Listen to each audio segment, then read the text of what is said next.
get on here. Good morning, my fellow Americans. You've made it. All right, you made it to the President Will show. This is the I'm your unofficial president right now, I guess, right? Why not? Why not? Actually, today's title is going to get right to the point. Right to the point of what I'm saying is that maybe not me so much. I don't have to be the president. I don't realistically believe that I could be the president. It'd be a tough job. But in theory, the idea is that this country actually needs a poverty culture president. Somebody who is born out of poverty, never really got to experience the echelons of the 1%. You know, we don't have the influence of the 1% in mind, in heart, and body, soul, or anything.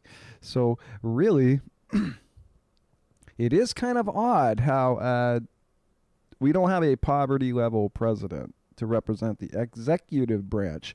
It is kind of odd that you would put a person who is probably somewhat unqualified to a certain degree in at the executive branch. But when you actually look at the separation of powers and how it really works and everything, that if the Congress is going to be bought out by corporations, you know, maybe the executive branch could be open to people who have zero ties to corporations. You know what I mean? Maybe that would be the offset.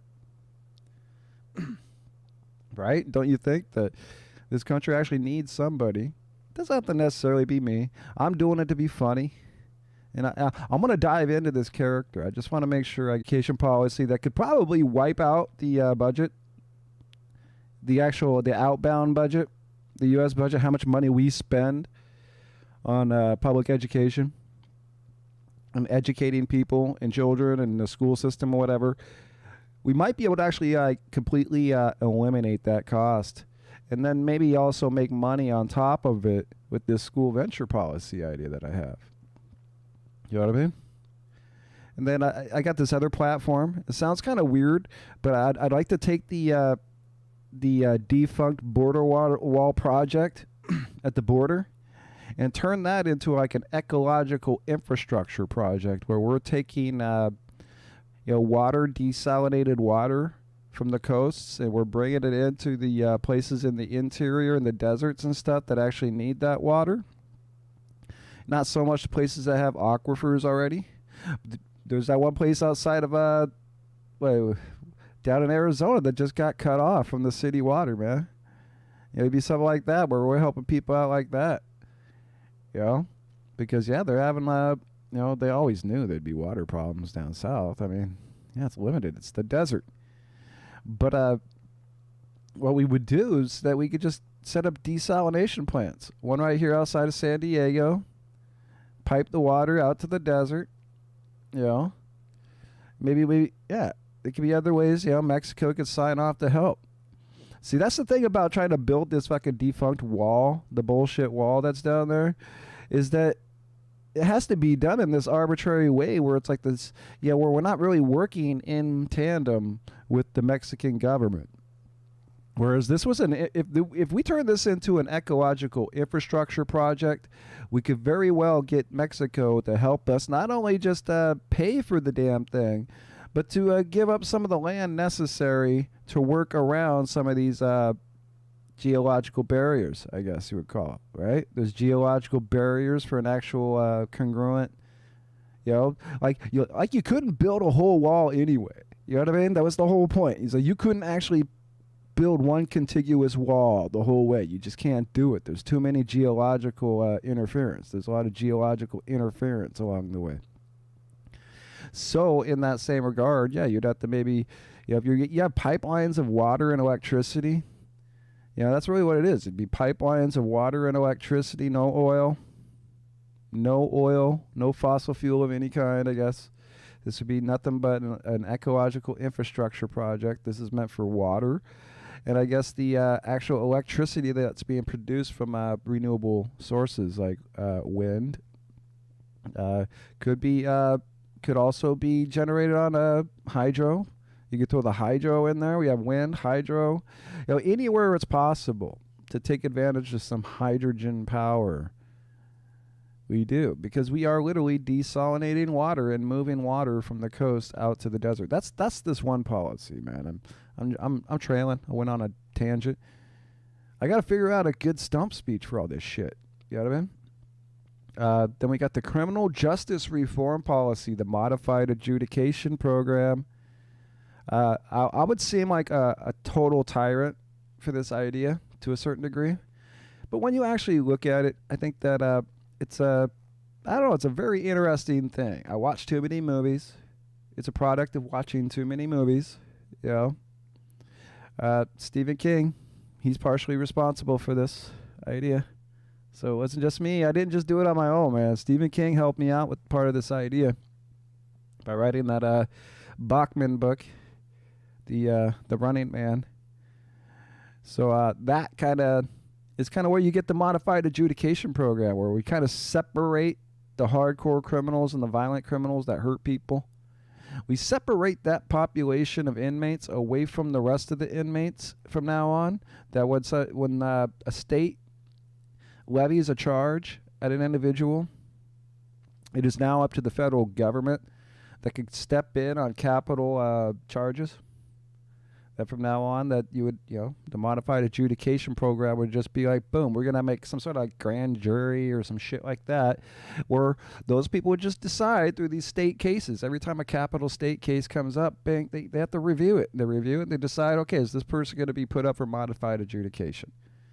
And modified adjudication is really just kind of like you're being banished from society, from good, And really that as a deterrent, I think, is probably one of the number one deterrents you could put to any kind of capital crime like that. The death penalty is really wrong, for one. It's wrong for the government to be performing the death penalty.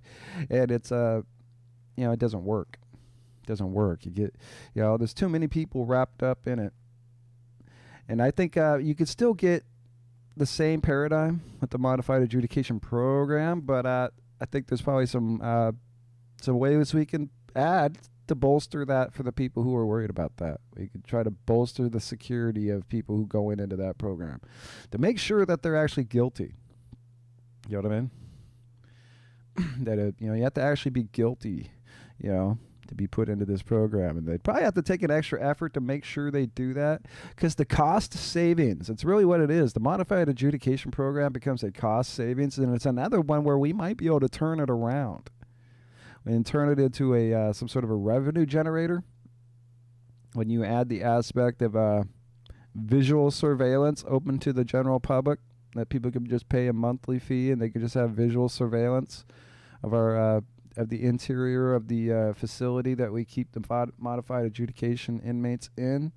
And it's not like a facility either. You have to watch the damn video, but I could stump that, Oh, should I stump speech my first act as president? I don't know if that makes it into the stump speech.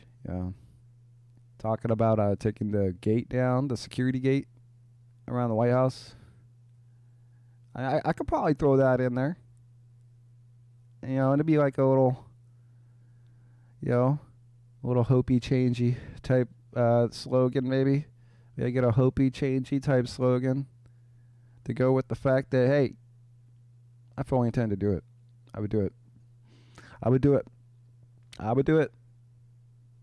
I would do it. That I would take the security gate down from around the White House. That the moment I take that inauguration, the moment I step on the facility, where's it at? Oh shit! It didn't put me in the right spot. This is like some. I'm looking in a different direction. Yeah, so basically, the moment I take that oath of office, man,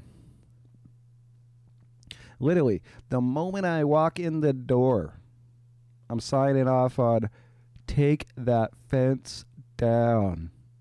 Take it down. I don't need a security gate. Okay? I don't need it. I'm not scared. You know what? I've been places in this country, And I've been out on the road, and I've been in this country, dude. I've been in some very insecure spots and insecure places and places that most people would be scared to be. And I tell you what, it's not to be scared of. You got the most qualified security personnel ever known on the entire planet watching this facility. Okay, I trust those people. And that's really what it would come down to. Is I trust the security personnel enough to where we could just kind of lower the overall square footage that they have to cover. You know what I mean? By just opening up the White House lawn and all this other stuff down here. We open all this up to nothing's stopping you. You know what I mean? If you want to play tennis on the court, I guess maybe this is a revenue generator. Maybe you got to, but if you do, you could. I thought that was a basketball court, but it's a tennis court too, I guess. If you want to swim some laps, I don't know. This is one of these things you have to reserve or something, you know. You could have like parties, reserve this stuff, and open it up to the public, man. I would open it up to the public. That this side, you know what I mean? Is that, but obviously you can't just walk right up in the damn house, okay? You still got to knock. Theoretically, you still got to knock at the door. You still need permission. You still need to be invited because we still have the most lethal security force known to man watching the house. So that would be the thing. You want to watch out for those people. You don't want to fuck with them. You know what I mean? So, and it's the same concept, man. That there's really nothing to be scared of. Not to be scared of because of a poverty level president, like we're talking about, is probably going to do the right things for the people. They don't have to be scared of somebody just walking right up on there and, it's not the people that I got to be scared of. Really what it is I would almost need like myself a little, a party of people out here all the time just kind of like watching out for me. On top of the security that's there. I think that's really what it would be. I would just end up with bolstered security with normal people watching out for me. You know what I mean? On top of the people, the security detail, whatever, right? I don't know. Do I stump on that? I don't know. Maybe I make that my October surprise, Do I do an October surprise on that? Do I make it the drain the swamp thing? I mean, I'm just kidding around. I'm at 15 minutes. No views. So I don't even know why I make these videos. I'm just practicing being a comedian a little bit. For the people who watch this, if you made it this far, that's why I'm doing this, just to practice on the microphone. You can kind of see the intervals of time that I put into this. It's really just kind of just enough time to practice for 2-3 hours at a time. Just talking on a microphone, just boom, boom, boom, boom, and go. And just talk. Because I am a person that could do that. I just get caught up in tangents, man. And I probably lose a lot of viewers and people's attention by getting caught up in the tangents. Especially, how many points did I make? I mean, I got 1 for the school venture, 2 for the ecological infrastructure. I guess maybe 3. Do I stump on the progressive conservative policy? I guess I have to. You know what I mean? I have to stump on the progressive conservative policy and to actually really lean into that as hard as I possibly can so I can pull in all you voters out there. All you progressives and you conservatives who are just kind of like, you're not exactly satisfied with the company you're keeping. With the extreme left and the extreme right. And then you also look at the centrists and be like, okay, well, the centrists are probably just as bad. It's weird. It's a weird thing how this, but because it's all just really kind of, a product. It's a product that's being presented to us. It's funded by people who have the ability to do that, So that's what we see and know. But yeah, never, I don't know, the dancing documents. I was expecting, I'm going back on a tangent here, but I'm on this Joe Biden's dancing document video, the SNL skit idea. I was fully expecting about like impeachment talk by now. And it's weird. Yeah, the House of Representatives just is not functional at this point. They have no agenda. Nothing's going to happen, man. Uh, that's your quality Comcast connection there. They throttle you at random.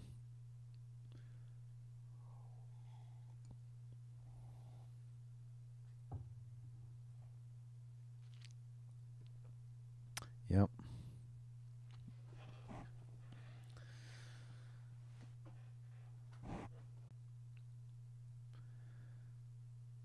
Hmm.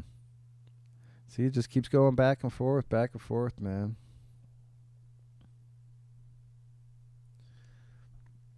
But yeah, this is an interesting conversation. I try to, man, I gotta tag the right people. I gotta start tagging people. Can I do that? There's this dude out at Slab City.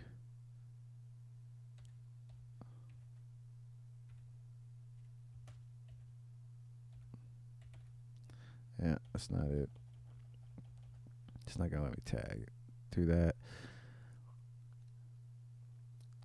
See, that's another problem I have is like distributing my videos among people to where people see my videos. I guess I'm a little bit more timid. I mean, after you've been banned for self promo on Hassan Piker's chat, you kind of get roughed up about doing any kind of self promo.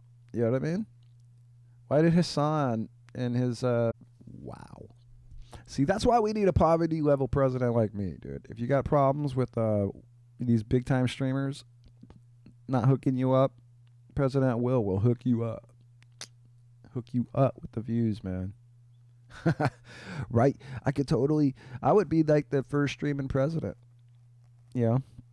Could you imagine a president that just sits here and streams all day to you and like hangs out, tells you what's up, what's going on? I mean, you get executive time with me, man. You just got to sub. You got to give me that master sub. Like, how many subscribers do I put that up to? I gotta have like big time donors to hang out with me. Nah, it would be like that, man. I would have to figure out a very comfortable way to include the people that should be included. I guess that's where the 1,000 points of light come from. I guess that we put at it to like 10,000 points of light, and we'll start. That's how you get on the State of Will show, man. Is that you just what you do nice stuff for people, man. You get recognized for your nonprofit work and the charity work that you do, as normal. It could be a totally convoluted process, and maybe it was convoluted to begin with. Maybe I don't know who knows how political it really was. It came down to deciding who those people were, but it didn't seem that political. Because it seemed like it was turned over, that it kept going. Clinton didn't stop doing it. I don't know when they stopped doing it. When did they stop doing the 1,000 points of light? That's coming back. That's coming back. First day one. That yeah, we start giving focus and we start giving the credence and the pleasure of thought to those who are really making things happen for this country, man. And especially like teachers, man. The teachers who are working in the schools, and when we talk about my education platform and the fact that I think that I'm not talking about taking teachers' jobs away. We're talking about creating funding in the education program that bolsters the funding where we could give teachers raises. You know what I mean? And these teachers could actually be doing things in a different way. You know what I mean? That the only kids that physical teachers really have to interact with in the future after we do this policy is that the only kids that the teachers really have to physically interact with are the ones that are challenged and have a problem running the system at home. So they have to physically go to school. You know what I mean? And then there's physical education. There's probably some weird intramural shit. All kinds of weird programs that you could still use all the existing school buildings for.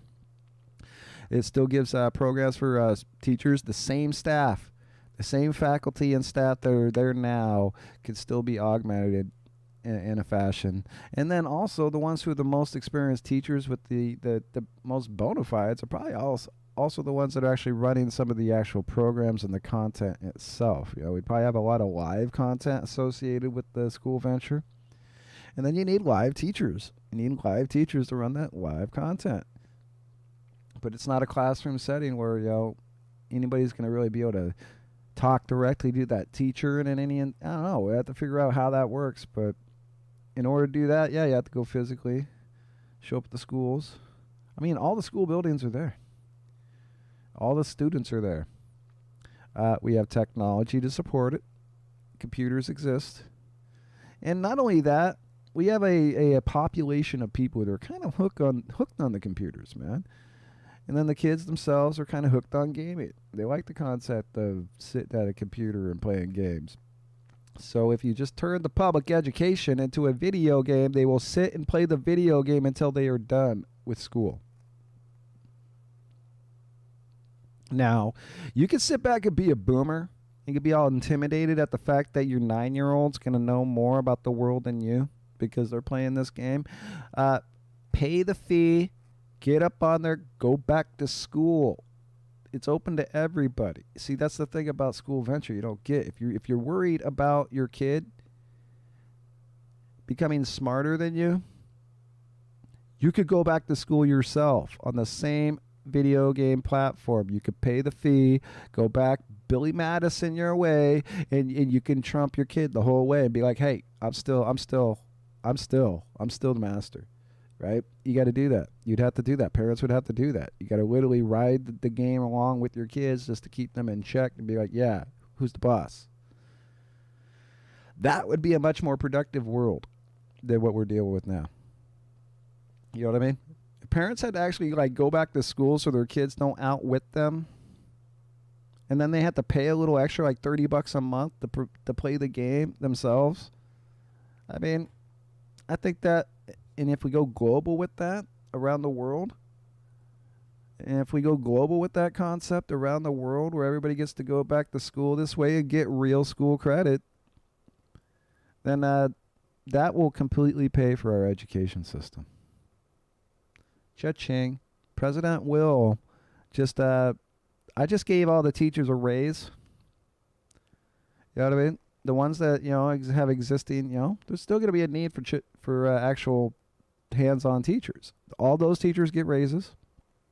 The ones that remain, I guess, can't guarantee that, maybe there would be layoffs of teachers, but the idea is that you're going to make more money as a teacher in the future because the system itself is going to bear a surplus. And that surplus is going to be allocated. You know what I mean? And the allocation is probably, we could write it right into the law where it has to bolster the income of those involved. That the teachers themselves are the ones that get the benefits. That there's no executive, compensation that outweighs the compensation of those doing the actual work. At least in the teaching sector, where I don't know. You could really consolidate. We could consolidate the school boards and we could basically consolidate a lot of the education system and trim the fat. Trim the fat. I think all the teachers and all the people down at the operational level of the education system will all agree. There's a certain point. Once you get above this line and you start dealing with these people who are basically bureaucrats and shit, the system could really just do without them completely. So if they lose their jobs, I don't think anybody's going to break their, nobody's going to be brokenhearted. That we consolidated the superintendent network. We consolidated the education system where we don't need them anymore. We could turn, Yeah. But that all goes back to teachers. If they want to stay in the system, then they should probably go learn how to teach. You know what I mean? Right? I think that's a good one.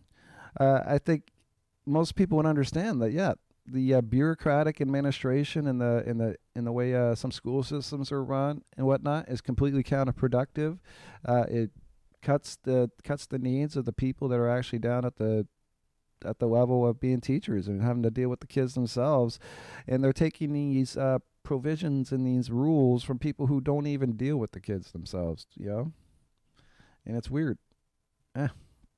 I could see a lot of that bureaucracy being sort of negated in a system where everything's on a computer for the most part.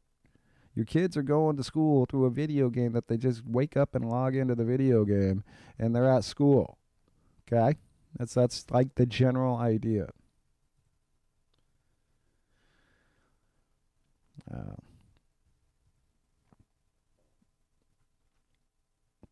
And who does this benefit?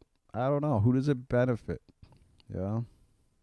It benefits the tech companies, I guess. But at the same time, we could write ways in to make sure that that doesn't really go too far. I guess you have to give them the sentiment on the global scale that they're not really, it's a lost leader. That's what we'd have to offer to the tech companies, You're going to have to offer the lost leader, to us, and then when it go global, we're going to fund the program, and as a lost leader, you're basically using the entire United States as your R&D and your basically your tech support, data mine in order to do tech service and shit for the rest of the planet that's using the same system. You know what I mean? Because we're the government that funded it and created it.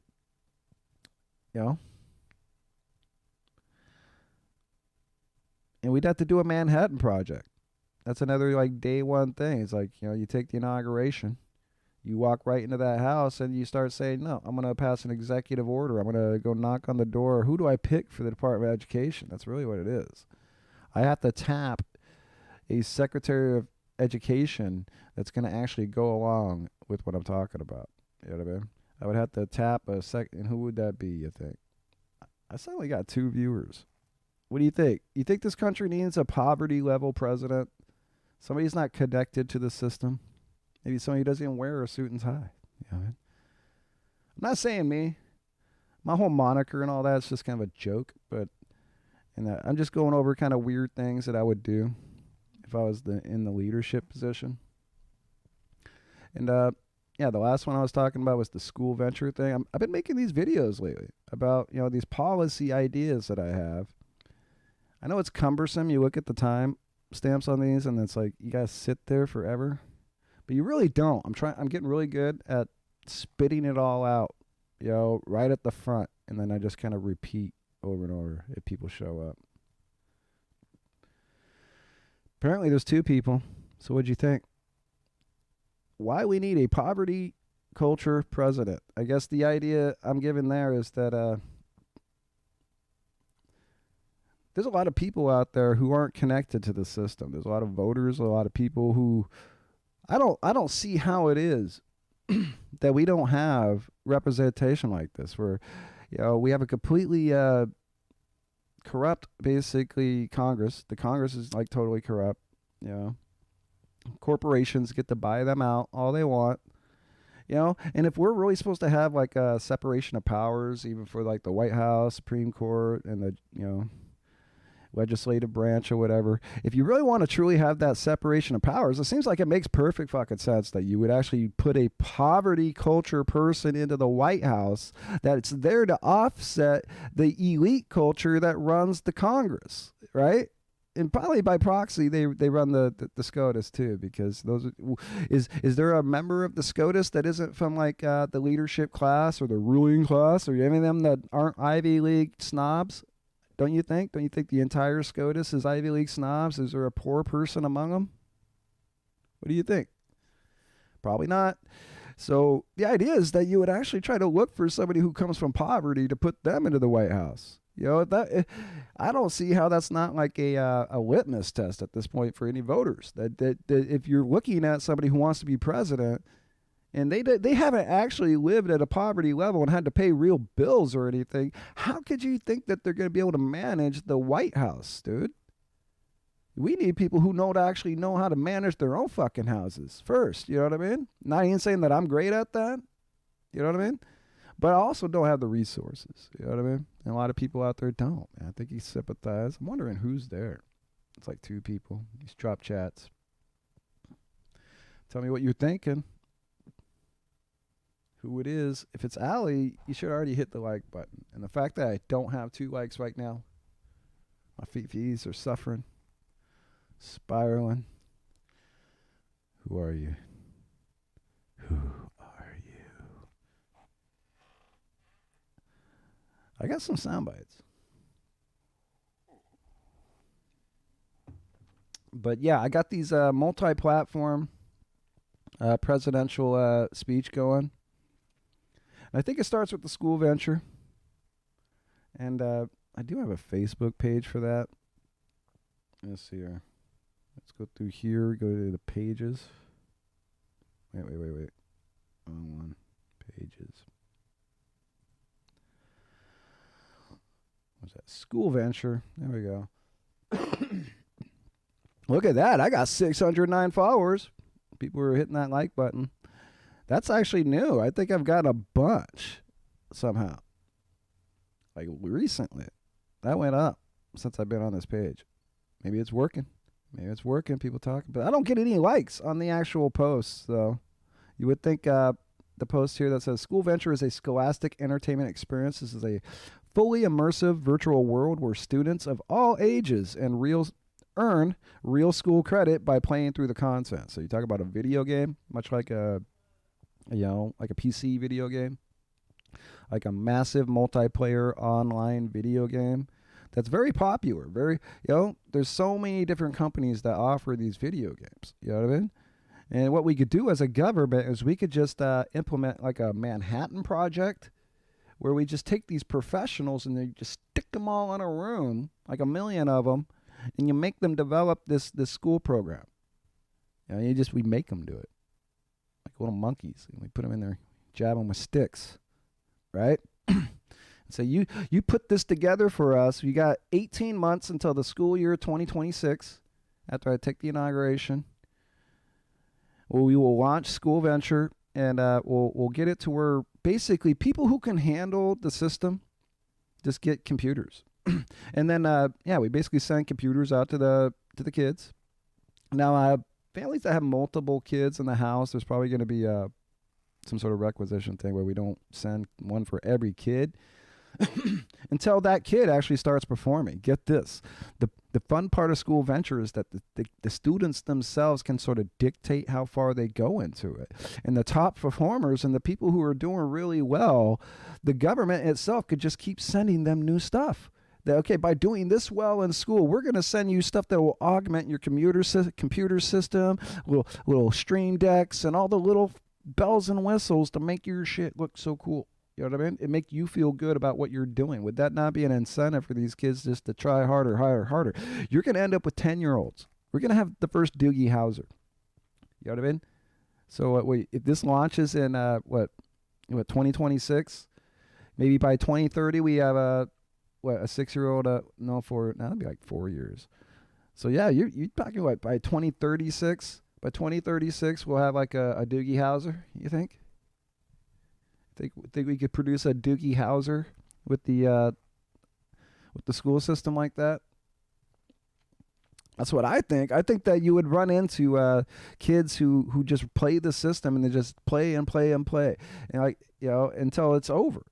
And I didn't really read the whole thing here. It says, what if Amazon.com offered this as a service? Would you pay $20 a month for it? I haven't really added inflation, but $20 to $40 a month. I think there's plenty of adults that would probably get into it and pay that much once they realize that you're just doing Billy Madison and you're really going back and you're redoing all your education. You get to get real school credits each time. If you don't like how you perform the 5th grade, even live, as an adult, you can go back and redo it the same way the kids could probably redo it. You know what I mean? And what if colleges and universities were just an expansion pack away? Come on. This is the poverty level president idea. Do you hear this shit from the elite? Is anybody trying to really help the kids? Do the people who run for president, the people who run to represent your government, do they ever really come out with shit like this that's actually going to be like, hey, let's actually do something really productive for not just for the kids of this country, but all around the globe? You know what I mean? We can commit to a program that once we have it solid here in this country, we're able to expand it and sell it to other countries. And we sell that service, and once we're sold on other, the first country that's going to buy it is right here, the Philippines. The Philippines will be the first country to buy that shit, dude. You know what I mean? And once they do it, oh my God, the Philippines got a lot of internet traffic. You'd be very surprised. And they're very, very, very Western friendly. They teach English in their schools. It's all very kosher, copacetic like that. When it comes to American culture, you would think that since they're way over here on this other side of the globe, like they would be like a culture shock when they get to America or something. But they're virtually already living there they're already living here through the internet. Yeah. Yeah. So a lot, because they have a very similar public school system, is what you would say.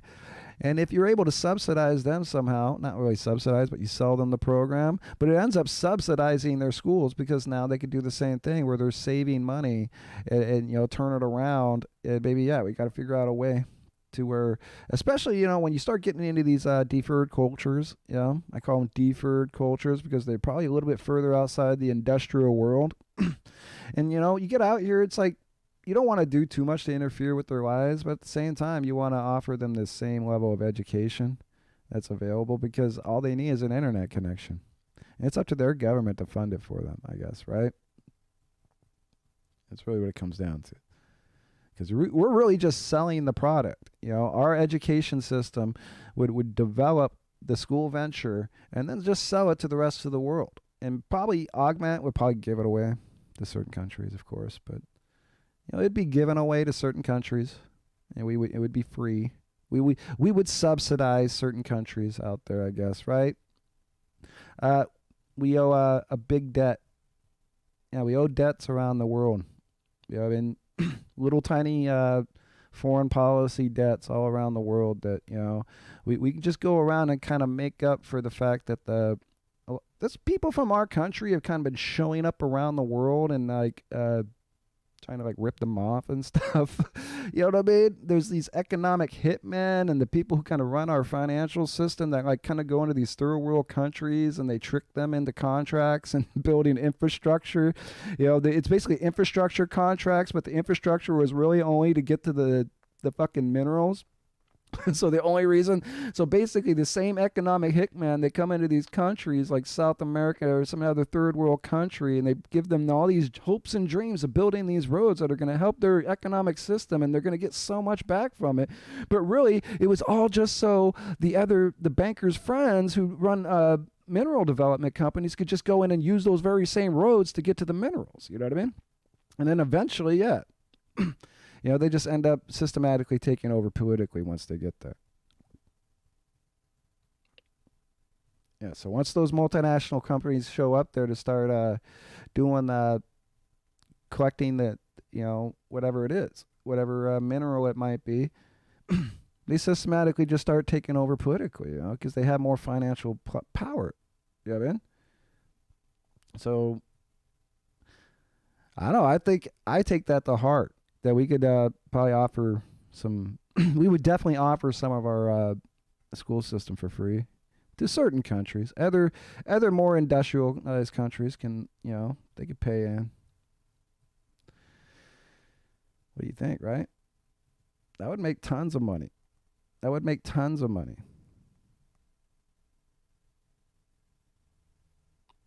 You subbed because I was doing Burning Man, and I'm going to get back to the Burning Man stuff, okay? I'm getting back to Burning Man. I'm kind of waiting on a couple announcements about the camps. I think there's a couple dates that need to go by before I really start talking about the camps yet, because we don't know exactly who's going to be there and all that.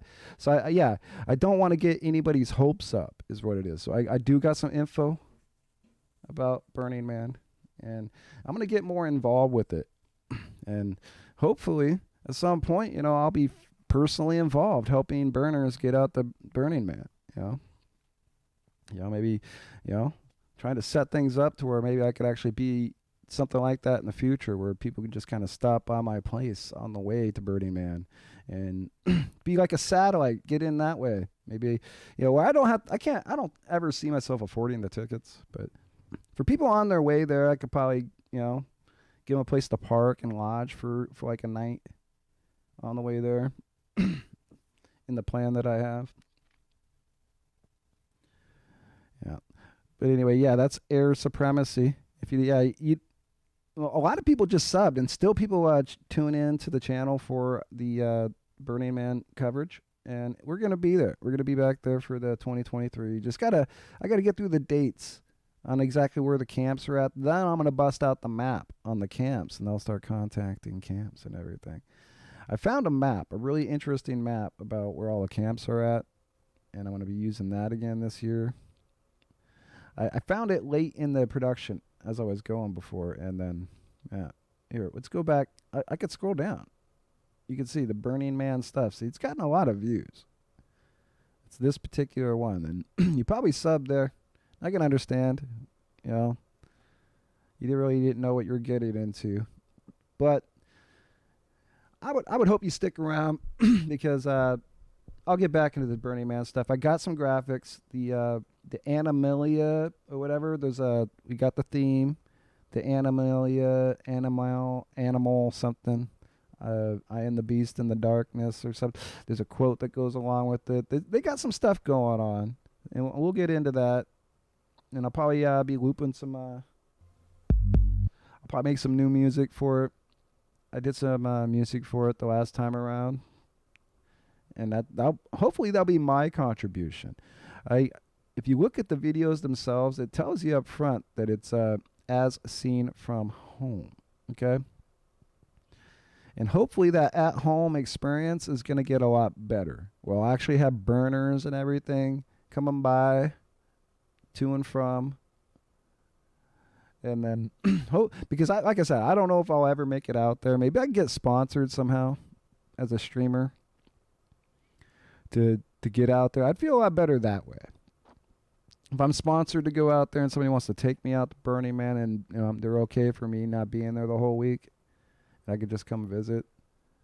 Because I could never afford the ticket, man. I can guarantee that. I can never afford that.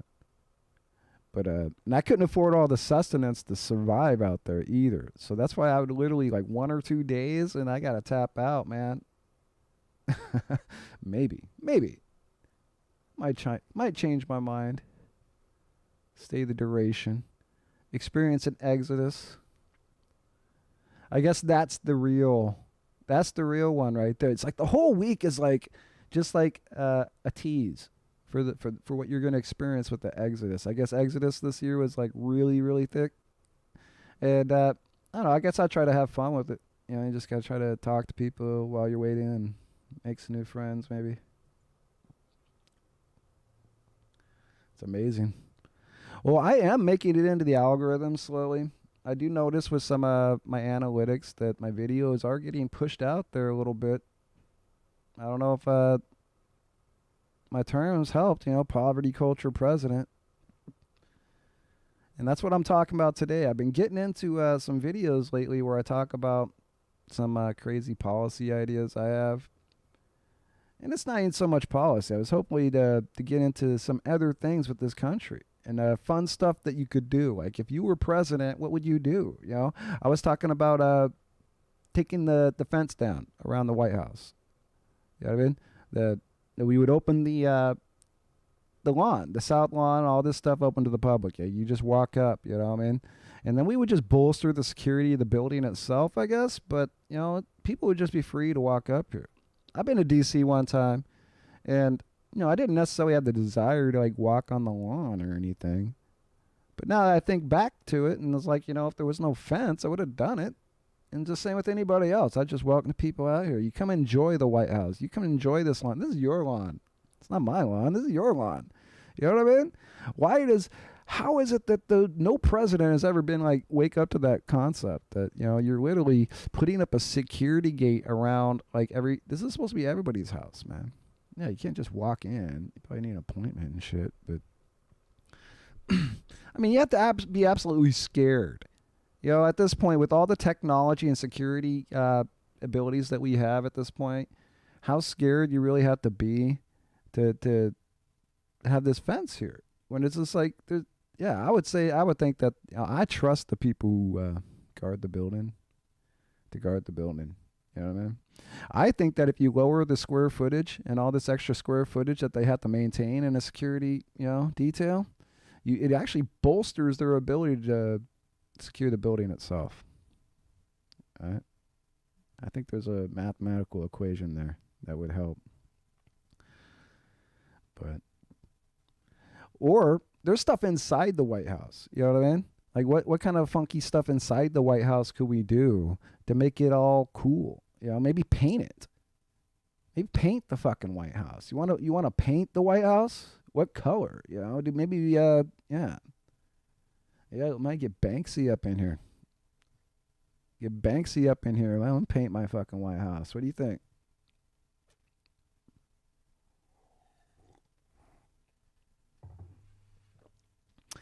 Not many comments. I appreciate the comment from Air Supremacy, though. Finally, just out of nowhere, somebody he drops the comment and probably the like too. Somebody hit the like. That's cool. And if you just like the idea of the poverty level president thing, just hit the like, man. Share this video to people. Nobody's gonna make it through the whole everything I said, but I was kind of astute at the beginning where I got it all out at the beginning, I think. So you can feel a little comfort that if you share this to people, they don't have to sit here for an hour to get the point, okay? If you share the video to people when it's up again later, because I do this live and it shows up as a video, it doesn't really show up as the video later, it just shows up and it's the whole thing. And if you start it over at the beginning, I explained everything right at the beginning. So if you did share it, I would appreciate that. Especially hitting the like button, At this point, in human history, not hitting the like button is like, it's rude. It's rude. Oh, I'm just kidding. I don't know. I probably miss it all the time myself, but I try to hit the likes. I've been doing it lately. Maybe some of the people I've liked came back and checked my content out. I'll check the analytics later. See how many strangers showed up. If that's Alex and you haven't chatted, and I got 2 likes, 2 organic likes, that would be the most in history. President Will is popular now. My popularity is like 0.00002%. 2 likes. Dose. And I think a lot of people would like me more if they just understood the angle that I'm going at when it comes to this policy discussion. It's not meant for anybody to really get political, because when you really look what I'm talking about, we're talking about creating policies that are going to appeal to the progressives, and then they're going to appeal to the conservatives that are, these body of voters that have been out there for so long, the ones that are dubbed the independents. You know what I mean? Independent voters are really they go either way. And it's not really so much, they don't vote along party lines so much. They just vote on stuff they feel personally attached to in a virtuous sense, I guess, And identifying over on the right side really has a lot more to do with those fundamentals when it comes to fiscal conservatism and all the other weird thing that used to be represented over there, and they realize it's not anymore. You know what I mean? That, sure, I think anybody could realize that if we run the country on an unsustainable path, it's unsustainable. And it doesn't matter which side of the aisle you fall on. If we're running an unsustainable path, the unsustainable path is going to make it to where neither concept is sustainable. You can't have conservatism, and you're not going to be able to have progressivism either. You're not going to be able to have the progress. You know what I mean? I think at some point, people realize that we just work together. Don't let the people who own everything in this country, the richest people in this country, dictate how we're supposed to feel about each other. That we can come up with policies like, I need a better title for this, but it connotates the idea of finishing the border wall, but it's not really so much. We turned the border wall project. We changed the the scope of the border wall project into a ecological infrastructure project where we're moving desalinated water from the coastlines. Let's see, how did I?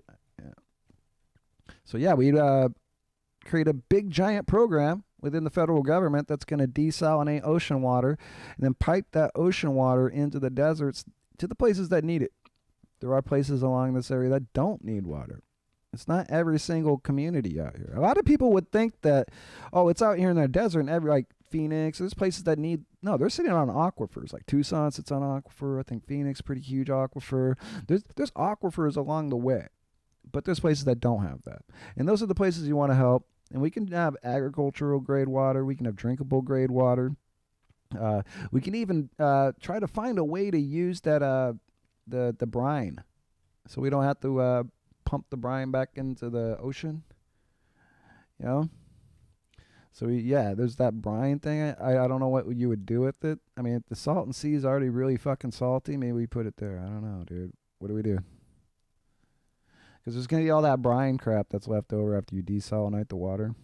You got to put it somewhere. I mean, they already do it and they just dump it back into the ocean. But the desalination plants that are doing that are kind of small. I'm talking about a giant one. I'm talking about a giant, desalination plant. And we're talking about taking what they're trying to make as the wall, and we just turn that into like the skeleton that holds the pipes. You know what I mean? So what is the wall now is gets augmented into sort of like this, it's just like a harness. It's just going to harness the pipeline, you know what I mean? And all the other infrastructure projects that we're going to put on there, whether it's solar panels, it could be wind energy in certain places. It could be other places where we get, there could be untapped aquifers that we're able to use for hydroelectric. Yeah. There could be rivers we use for hydroelectric along the way. You know what I mean? But we look for more sustainable energy sources. So obviously we're not going to be able to agree on this ever being a fossil fuel project. I think that's probably the first thing. Like I'd be have to make sure that's part of the law, that's not going to be used for oil or fossil fuels, that this is a pipeline that is being used for water and electricity. So it's actually going to physically move the electricity to substations or other stations or whatever you have, you know what I mean? So we can create a sustainable source of energy on top of sending water to places that need it. And if these places can have more access to the water, see, I'm over here on San Diego. We'd also have one like down here. And this is probably where the Mexican government comes in. Like maybe they're where we put the plant over here north of the border, over here. But over here on the Gulf side, maybe we can work with the Mexican government. They'll put the plant over here on this side, and we'll work ways to work the pipeline along the border. You know what I mean? And the same way the big orange clown tried to, it's sad that I got to put it that way, but I think that everybody agree at this point. How could we not agree on this before? Why did it have to be this weird thing to keep people out instead of having it be an ecological infrastructure project? It seemed to be a lot more intelligent to go that way and just say, hey, we're gonna try to move water to places that need it, or other ecological infrastructure. Maybe there's other things that need to be supported out here that I'm not even thinking of. You know what I mean? That could be addressed by putting that infrastructure out here along the Texas-Mexican border. And then we desalinate water and we bring it to the desert. Do it on the other end, the other way. And then both sides of the border can benefit from, access to agricultural grade water. And probably a lot of drinking water on top of it. But I think we'd focus on agricultural grade water. And if you do that, it will free up the water sources, the freshwater sources that are already existent. You would basically bolster those supplies by not having to use the fresh water for any other variant source, to feed agriculture, whatever. Great idea, but, it would never happen. With hundreds of billions earmarked for the combat homelessness. Oh, for housing. Well, yeah. That's a whole different ball of wax. The housing with the housing issue. Uh, I know NPO and NGO execs love the money, but they are paid to ignore the issue. Well, that's really the top-down issue is just too much wealth concentration. And even you're talking about the housing market, combat homelessness. Yeah, so often the moniker of affordable housing is just it's the most bullshit moniker that's ever been given to anything on the fucking planet, because really it's a lie. It's all a lie. It's only just developers lobby local governments into these affordable housing projects, and it's like they only have to allocate like a very small percentage of that to affordable housing, and then what really happens is that down the line it just gets all washed anyway, because everybody just forgets, because we all have this weird mind about ourselves, like Stockholm syndrome, where we want to love our the people who oppress us for some reason. But that crazy. Let's see here. Well, you were talking about the border infrastructure project. I guess I want to make sure I'm understanding this. Was I talking? Okay. Are you talking about school venture? Was I doing something that had to do with homelessness? Which one was it? But I have a homelessness solution, if you're willing to listen. I'll give it to you really quick. Basically, this is the one topic that'll probably just get me completely disregarded by anybody outside of poverty culture. But what we do is we just kind of outlaw rent. That you basically housing, residential housing, not commercial housing, but residential housing, the housing that's going to be used as homes, will no longer be able to be rented out. I would almost do an executive order doing that. I would try an executive order, and I would write it on out and just say, hey, man, you can no longer rent out residential housing. You can still do commercial housing. Hotels and shit, still. That's all commercial housing. We're talking about residential homes. We're talking about residential homes. Apartments. Apartments just become condos, okay? And each apartment is sold on the open market as a condo. Like, if you live in an apartment right now, you would literally just be given your apartment. The government would say, here you go. You've already paid for it, probably, right? Don't you think? I think that most people living in the apartments that they have right now probably paid. They paid for that place already. They've already paid for it. You know what I mean? They're already in it. They should reap that equity from paying for it. And just imagine every time you move to a different apartment, you're really just selling one to move into the other, and you're still just building equity.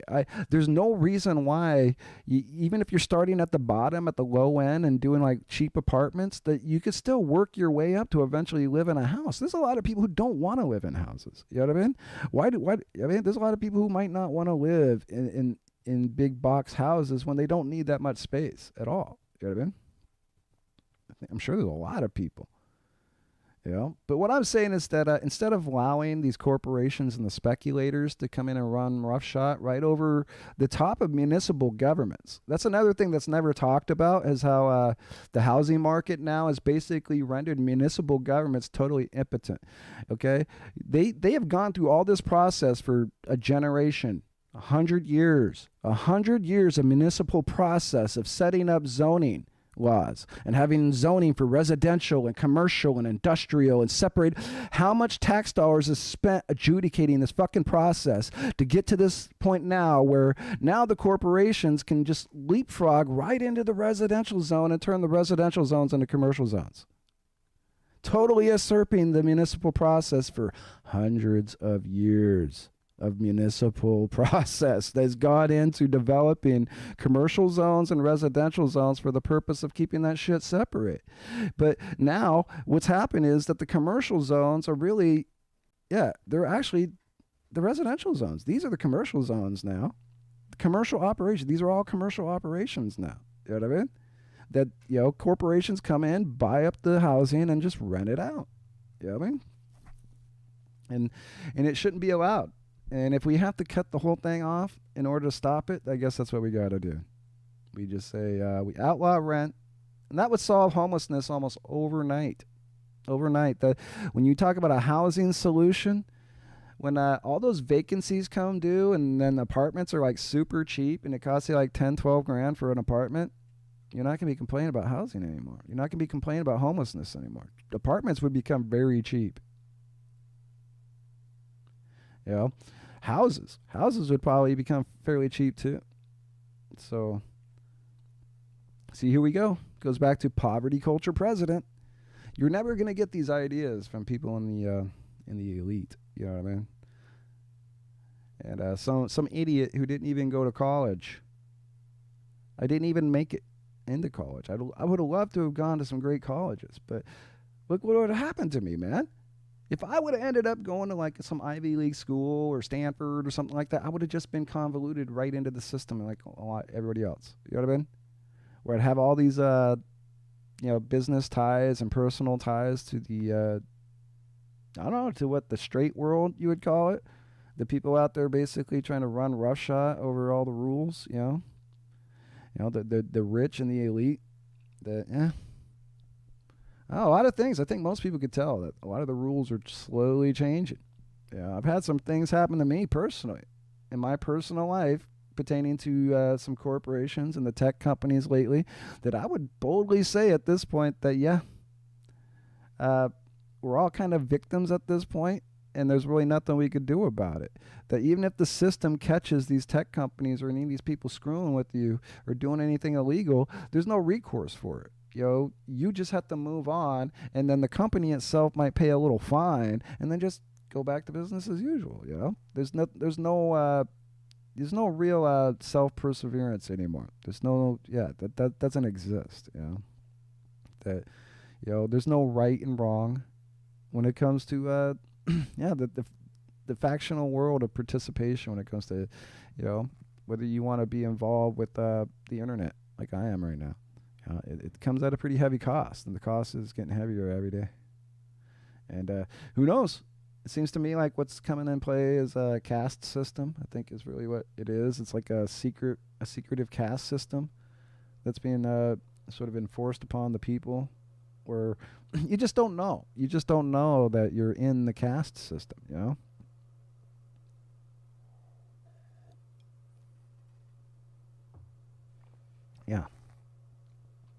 Anyway, I really appreciate air supremacy, man. I don't know what idea. I'm pretty sure you were talking about the whole infrastructure idea. I put the word "finish the border wall" to attract maybe some conservative eyes, I guess. Finish the border wall? What? Because I'm totally adjunct to the idea of the border wall. I don't really agree with the premise, nor the execution, or how it's really gone. That honestly speaking, let's think about it. What I'm talking about creates a much more impending barrier between the two countries. That the all the pipelines and all the infrastructure that's there, and the people maintaining that infrastructure and all that is going to create sort of like its own sort of proxy barrier. You see what I'm saying? So you can't really get around that part. That doesn't matter. There's going to be this proxy barrier around this infrastructure. You know what I mean? And it doesn't have to be a wall. You know what I mean? It's just, it's already there. The wall's already there. What we do is we just take what's already there. Oh shit! I guess go to the Mexico side. And we just turn this into the skeleton that harnesses the pipeline. You know what I mean? That this just becomes a skeleton. That pipelines. You would see pipelines coming down the top and the sides, and maybe solar panels too. That would just be. Seems to me like when you throw the pipelines in there, it's going to get wider, taller. I mean, you're going to end up having a much more impending physical barrier. And it's not even meant to be a barrier. It's just by proxy going to be a barrier. You see what I'm saying? It's just, that could get them hurt is what I mean. As far as the weather conditions, and there's wild animals out here, scorpions and snakes and shit like that. Imagine how many... that's the one that I couldn't handle. It's like you want me to walk through this minefield of possible scorpions and diamondbacks and shit. I don't know. That would scare me.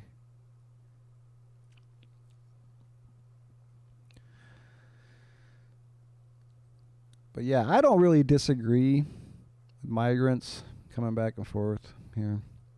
I have a different approach to it. I have a human history approach to the idea of migrant farm workers from Mexico. And that's kind of recent. When you want to take the whole big picture into scope, it's really just kind of just recently, in the last 200 years, somebody came along and tried to change this culture and tell them they can't commute to work anymore. It used to be like a magical system where it's like, yeah, they had access to all kinds of different variant products, I guess. Probably not as many as now. It's probably a lot more products now. But there's a lot less restrictions then. You know what I mean? So maybe it seemed more abundant to them then when there was less restrictions. With any time that they could screw with your download speed. Very administrative work to go get your refund from the ISP. I mean, why isn't Bezos put this out? Why hasn't Amazon put this out?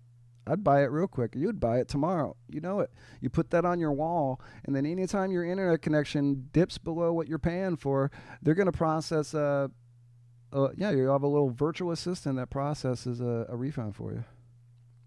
We could have this, we could have this tomorrow.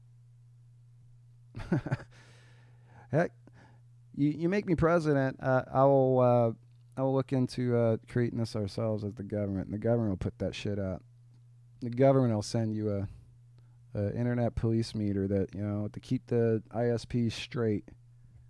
That you don't have to rely on some third-party software or some convoluted software to tell you what your connection is, That's another one. Is that you have to go through like websites and do weird stuff to test your internet connection. And like that's not completely owned too, you know what I mean? But I know at the same time it still tells me that I'm being throttled. I get throttled all the time, man. You get throttled too. Okay? It's not just me. But thank you, John Stuart Mill. That was a good feedback about the buffering. And hopefully that doesn't keep up. And hopefully it doesn't translate to the video being screwed up or anything like that. Because a lot of times that I'll do. I'll just sit here. I'll talk about this. And I don't know. I got these other things that I was going to discuss. I don't have like a poll questionnaire up there, but you're welcome to chime in about the idea of like a poverty culture president. That's really the idea of the stream, is to get people's attention. I think people would like this topic in the long run. Is to talk about what it would be like to have somebody who is part of our culture if you've grown up in poverty. Like probably about 60, at least half and 60% of this country has probably experienced poverty at some point. So I'm saying a majority of people. I think there's a majority of people out there you've experienced poverty at some point in your life. But what you have not experienced, representative within like actual elected government. You probably run into social workers all the time that feel your concerns. But when it comes to the actual people making decisions and the leadership, nah. Now, we could have a whole different system that benefits everybody at the same time. Even the giant corporations. It's amazing that the giant corporations don't want to maybe come to a consensus where they get to exist too. You know what I mean? Why try to force a situation where the people have to feel so bad that we have to somehow eliminate this corporate interference in some drastic manner, that it has to be forced upon our minds to start thinking this way instead of having a world where we can all just work together, that the same corporations can realize that the jig's kind of up about the space travel and stuff and what you guys are up to. I think most people should realize that that's kind of where we're at in human histories. We're dealing with a class of people who are on their way out into space. They're developing space infrastructure for the purpose of, I don't know, what else for? What else would they be doing out in space? They may be mineral development. You want to look at mineral development? Are they out to colonize other planets? They're colonizing the moon. They've already kind of made that clear. that they're on their way to colonize the moon. Like, have we got that consensus yet? That the rich people on this planet want to go colonize the moon. Seldom. I'm using i7 processor. Oh shit. Well, you got plenty of. Well, seems like you'd be fine. It wouldn't. No, it's not on your end. I wouldn't even say that. I'm saying it's the ISP, man. It's the ISP. But no, you might have Comcast too. I don't know. Maybe you're on Sky, the Skynet thing, or you got super duper. I mean, it could be download, upload speed, get throttled. It's my upload speed. That's what I'll tell you, John. It's definitely what it is. My upload speed gets throttled at random. And it'll go from like the it's supposed to be 10, 11 is what I pay for, and then just suddenly it'll go down to like 1 or 2, and that's when all the problems start, and then it'll go right back. So they just kind of go back and forth with this thing. You know what I mean? That's what I'm saying. I'd really like some sort of hardware that I could plug into the wall that just an alarm goes off every time the internet dips below what I pay for, and then there's like some sort of technology, like a virtual assistant, like a virtual agent that will just work up the administrative part of getting my my refund going. You know, maybe it calls for me. You know. Wouldn't that be cool? A little virtual agent that just dials up the ISP as soon as that shit happens and it's like, hello. It's like, you're ripping off my friend. You're going to have to give him a... Yeah, imagine having a device that does that for you. Yeah. I think we could have it. Should I go on to Shark Tank with that?